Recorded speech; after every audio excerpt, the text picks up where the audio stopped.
Hello दोस्तों, नमस्कार। आज की इस वीडियो के माध्यम से हम बात करेंगे अरहर की उन्नत खेती। अलग अलग नामों से जाना जाता है, तुअर की खेती, अरहर की खेती। तो जो आप वीडियो पर दोस्तों देख रहे हैं, इनके अलग अलग नाम हैं। तो अरहर की खेती कब और कैसे की जाती है? अभी फ्लावरिंग और फ्रूटिंग स्टेज पर हमारी फसल है।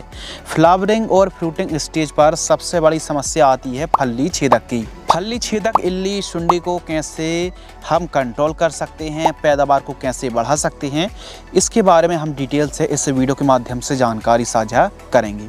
वीडियो पर बने रहिए। चैनल पर पहली बार आए हैं तो चैनल को सब्सक्राइब भी कर लीजिए।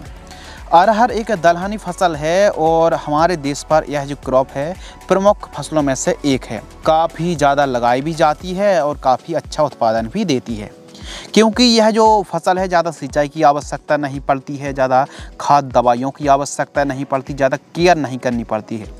यानी असिंचित दशा और कम उपजाऊ भूमि पर भी आप अरहर की खेती कर सकते हैं। प्लस कम लागत है और कम खाद देनी पड़ेगी और उत्पादन आप अच्छा निकाल सकते हैं।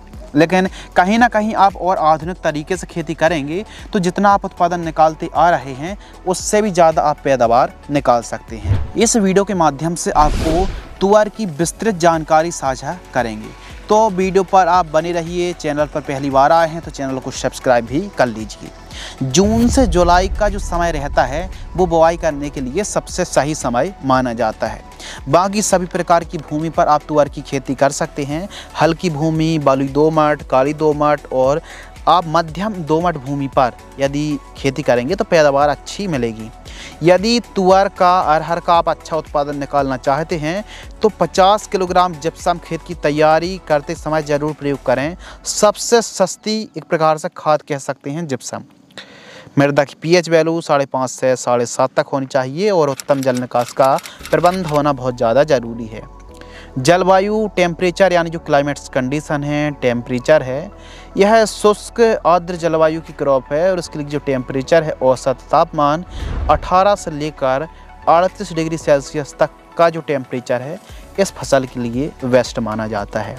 जो वैरायटी हैं, जो उन्नतशील किस्में हैं, नरेंद्र अरहर 1, नरेंद्र अरहर 2, आज़ाद अरहर, IPA 203, IPA 206, बहार अरहर और पूसा नान जैसी वैरायटी को आप लगा सकते हैं। बाकी देसी वैरायटी, हाइब्रिड वैरायटी और जो अच्छा उत्पादन देने वाली किस्में हों उनको भी आप लगा सकते हैं। अलग अलग मार्केट में वैरायटी उपलब्ध हैं। 1 एकड़ में 8 किलोग्राम से लेकर 10 किलोग्राम सीड्स की रिक्वायरमेंट पड़ेगी और बीज उपचार आपको ज़रूर करना चाहिए FVI पद्धति से। पहले फंगीसाइड्स है, फिर बैक्टीरियास हैं, फिर इंसेक्टिसाइड्स हैं। तो इनसे बीज उपचार करने में दोस्तों आपको बहुत ही अच्छा फ़ायदा होगा और अंकुरण जर्मिनेशन अच्छा होगा। विल्ट की समस्या नहीं आएगी, सूखने की समस्या नहीं आएगी। तो इसके लिए बीज उपचार आपको ज़रूर करना चाहिए। बेसल डोज बहुत ज़्यादा ज़रूरी है। तो जो बेसल डोज है, बुआई के समय गोबर की खाद 2 ट्रॉली, SSP खाद 100 किलोग्राम, DAP 25 किलोग्राम, रीजेंट दानेदार 5 किलोग्राम। बुआई के समय इन खादों का प्रयोग करने से पैदावार में 4 चांद लग जाएंगे। बेड तैयार करके बेड के ऊपर यदि आप बुआई करेंगे तो फिर पैदावार बहुत ही ज़्यादा या फिर 2 गुना बढ़ सकती है। बेड की चौड़ाई 2.5 फीट, लाइन से लाइन की दूरी 5 फीट और बेड की ऊंचाई 1 फीट रखनी चाहिए। ड्रिप भी आप लगा सकते हैं। यदि आपके पास सिंचाई के साधन अच्छे हैं तो 16 mm इनलाइन ड्रिप आप लगा सकते हैं। इस फसल पर मल्चिंग पेपर लगाने से कोई फ़ायदा, कोई नुकसान नहीं है। तो मल्चिंग पेपर लगाने की प्रयास ना करें या फिर ना ही लगाएं, क्योंकि इससे लागत बढ़ेगी और इससे जो हमारा उत्पादन है उसमें कोई फ़र्क नहीं आएगा। बाकी हाँ, सिंचाई के साधन अच्छे हैं तो बेड बना करके ड्रिप में आप लगा सकते हैं। बुआई की अलग अलग विधि हैं, जैसे सीडल विधि, छिटका विधि और बेड विधि। बेड विधि सबसे ज़्यादा प्रचलन में है और उत्पादन में अव्वल नंबर पर है। इस खेती को आप, यानी अरहर की खेती आप महाराष्ट्र, उत्तर प्रदेश, गुजरात, मध्य प्रदेश, कर्नाटक और आंध्र प्रदेश पर सबसे ज़्यादा की जाती है। गहरी भूमि व पर्याप्त वर्षा वाले क्षेत्रों में मध्यम अवधि की या फिर देर से पकने वाली प्रजाति को आपको बुआई करनी चाहिए। लेकिन जो हल्की भूमि है, रेतीली भूमि है, कम गहरी ढलान वाली भूमि है, ऐसी भूमि में या फिर कम वर्षा वाले क्षेत्रों में जल्दी पकने वाली, जल्दी तैयार होने वाली वैरायटी का चुनाव करना चाहिए। बरसात आते ही आपको बुआई कर देनी चाहिए। खरीफ सीजन पर कितनी दूरी पर हमको बुआई करनी चाहिए? तो लान से लान की दूरी 4 से 5 फीट रखनी चाहिए और पौधे से पौधे की दूरी 10 सेंटीमीटर रखनी चाहिए। 4 से 5 सेंटीमीटर गहराई पर आपको बुआई करनी चाहिए। सोइंग का सबसे जो अच्छा तरीका है कि अरहर की जो खेती है आप पलेवा करें, फिर उसके बाद बुआई करें, तो इससे अंकुरण अच्छा होता है। बाकी बरसात के दिनों पर सूखी खेत में बुआई करके आप सिंचाई भी कर सकते हैं। अरहर की फसल पर कम सिंचाई की आवश्यकता पड़ती है, लेकिन थोड़ा सिंचाई के साधन अच्छे हैं या फिर मध्यम हैं तो फ्लावरिंग फ्रूटिंग स्टेज पर जब हमारी फसल में दाने भर रहे हों या फिर फ्लावरिंग स्टेज से 5 दिन पहले सिंचाई कर देंगे तो फिर जो पैदावार है या फिर फल फूल ड्रॉपने की समस्या वो नहीं आएगी, पैदावार बढ़ जाएगी। खरपतवार की रोकथाम यानी वीड कंट्रोल तो निराई गुड़ाई ही आपको करना चाहिए। प्री इमरजेंट हार्बिसाइड में आप चाहें तो बुआई के तुरंत बाद पेंडामेथालिन 30% EC 1 लीटर 200 लीटर पानी में घोल करके स्प्रे करना चाहिए। कब? जब आपने बुआई करी है तुरंत 2-4 घंटों के अंदर। या फिर आप चाहें तो पोस्ट इमरजेंट हार्बिसाइड, यदि आपको लग रहा है कि हमारी फसल 25-30 दिन की है या फिर खरपतवार 3-4 पत्ती के हैं तो आप आदामा इंडिया कंपनी की साकेत 800 ml 200 लीटर पानी में घोल करके स्प्रे कर सकते हैं। पहले नमी होगी तो बहुत अच्छी काम करेगी, फसल को झटका भी नहीं आएगा।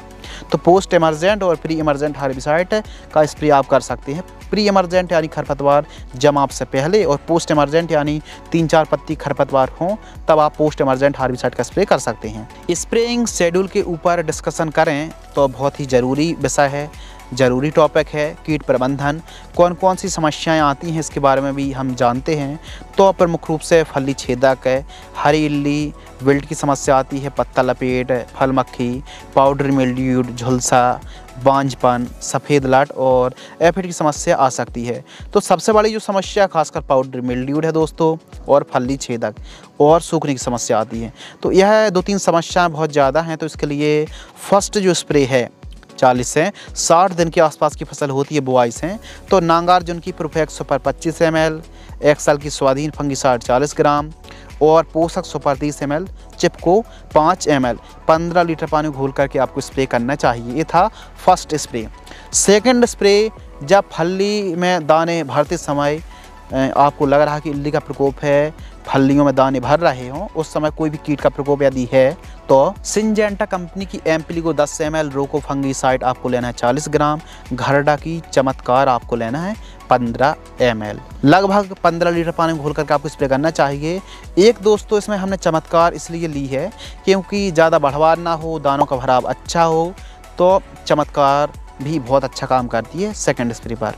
थर्ड स्प्रे, यदि आपको लगे आवश्यकता अनुसार, वैसे तो थर्ड स्प्रे की आवश्यकता नहीं है, आपको लग रहा है कि जो तीसरा स्प्रे है वो फली भरते समय या फिर फली भरने के बाद भी इल्ली का प्रकोप है, तो FMC की कोराजन 6 ml 15 लीटर पानी घोल करके स्प्रे करना चाहिए सिलिकॉन चिप को मिलाकर, यदि प्रकोप है तो। यदि नहीं है तो केवल 2 स्प्रे पर भी, 1 स्प्रे पर, 2 स्प्रे पर हमारी फसल एकदम आ जाती है, तैयार हो जाती है। खाद शेड्यूल यानी जो न्यूट्रिशन शेड्यूल है, खाद का शेड्यूल है, वो आपको ज़रूर प्रयोग करना चाहिए। जानकारी के लिए आपको बतला दें कि तुअर की फसल पर जड़ों के पास राइजोबियम की गांठें बन जाती हैं जो कि नाइट्रोजन की पूर्ति पौधा स्वयं कर लेता है। खासकर दलहनी फसलों पर दोस्तों राइजोबियम की गांठें बन जाती हैं तो यूरिया देने की आवश्यकता ज़्यादा नहीं है, लेकिन फिर भी आपको लग रहा है कि कमज़ोर बढ़वार है तो फिर ऐसी कंडीशन पर फर्स्ट खाद 45 से 55 दिन की फसल होती है, सागरिका दानेदार 10 kilogram, micronutrient 5 kilogram, MOP 15 kilogram, urea आपको लेना है केवल 35 किलोग्राम, केवल एक। इन तीनों को, चारों को मिक्स करना है और जड़ों के पास देकर सिंचाई आपको करना चाहिए, बहुत ही अच्छे आपको रिजल्ट मिलेंगे। टॉप ड्रेसिंग करें, मिट्टी को जड़ों के पास ज़रूर चढ़ाएं, कम से कम 2 बार पैदावार बढ़ाने के लिए। यदि खरपतवार ज़्यादा ना हो तो खरपतवार नाशक का स्प्रे ना ही करें तो ज़्यादा बेस्ट है। लाइफ साइकिल यानी जो पूरा जीवन चक्र है तैयार होने का समय फसल का 6 से 7 महीने के आसपास का समय लग जाता है। कुछ वैरायटी होती हैं जो कम समय में तैयार हो जाती हैं, कुछ वैरायटी थोड़ा समय लेती हैं। तो एक औसत 6 से 7 माह का समय मान लीजिए। हार्वेस्टिंग, जब पत्तियां पीली होकर गिरने लगें और फल जो हैं वो भूरे रंग के हो जाएं, कुछ इस प्रकार जो कि वीडियो पर आप देख रहे हैं, तब आपको हार्वेस्टिंग करके थ्रेसिंग कराना चाहिए। बाजार भाव है 6,000 रुपये से लेकर 6500 रुपये प्रति क्विंटल का रेट देखने के लिए मिलता है। जो लागत है 15 से 20,000 रुपये लागत लग सकती है। प्रोडक्शन 1 एकड़ में 12 से 14 कुंटल पैदावार आप निकाल सकते हैं। इसका जो दोस्तों मुनाफा है सभी लागत को काटकर आप 65 से 70,000 रुपये के आसपास कमाई कर सकते हैं। तुअर एक ऐसी फसल है, एक दलहनी फसल है, तो हमारे किसान भाई यदि सल्फर की पूर्ति करेंगे तो बहुत अच्छी कमाई कर सकते हैं। प्रॉपर न्यूट्रिशन की पूर्ति करें और सिंचाई के साधन अच्छे हैं तो आवश्यकता अनुसार सिंचाई भी आप कर सकते हैं।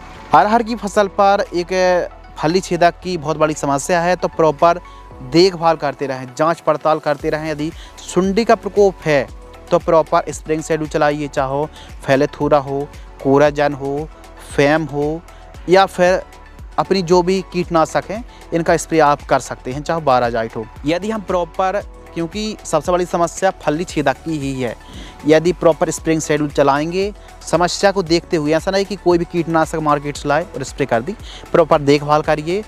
आप फली को चेक करिए क्या सुंडी का प्रकोप तो नहीं है।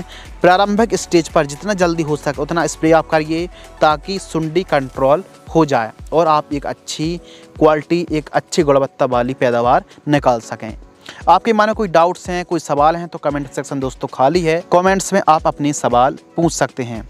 यदि आपको यह वीडियो पसंद आती है तो वीडियो को ज़रूर लाइक करें। वीडियो को आपने पूरा अंत तक वॉच किया, वीडियो को अंत तक देखने के लिए आपका बहुत बहुत शुक्रिया, धन्यवाद।